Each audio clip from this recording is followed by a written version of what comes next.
రంగారెడ్డి జిల్లా చేవెళ్ల కాంగ్రెస్ ఎంపీ రంజిత్ రెడ్డి అనేక కుంభకోణాలకు పాల్పడ్డాడని BJP Chevella MP అభ్యర్థి కొండ విశ్వేశ్వరరెడ్డి ఆరోపించారు. గతంలో పౌల్ట్రీకి సంబంధించిన పలు అవకతవకలకు పాల్పడిన చరిత్ర ఆయనకుందన్నారు.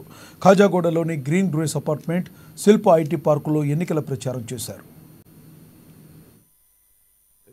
తర్వాత జాయినింగ్ ఉంటుంది, చాలా మంది జాయినింగ్ అంటారు. ఇప్పటి వరకు 60 సర్పంచ్లు జాయిన్ అయినరు, ఇంకెంతోమంది ఎంపీటీసీలు.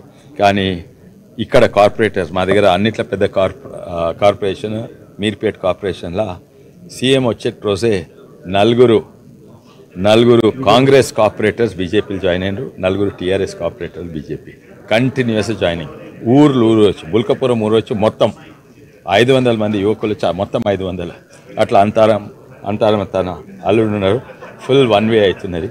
అట్లనే జీవంగిలా మొత్తం ఊరు కాంగ్రెస్ టికెట్ జాయిన్ అవుతుంది. అండ్ ఎలక్షన్ దగ్గర వస్తున్న కొద్దీ మోడీ వేవ్ ఎక్స్పోనెన్షియల్ పెరుగుతున్నాయి.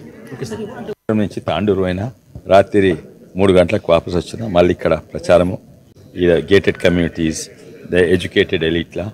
మళ్ళీ ఇప్పుడు శంకర్పల్లి పోయి గంధీడ్ మంది అంటే రిమోట్ పార్ట్, గంధీడ్ నుంచి మళ్ళీ తాండూరు వస్తుంది. అక్కడ రాజాసింగ్ వస్తుంది.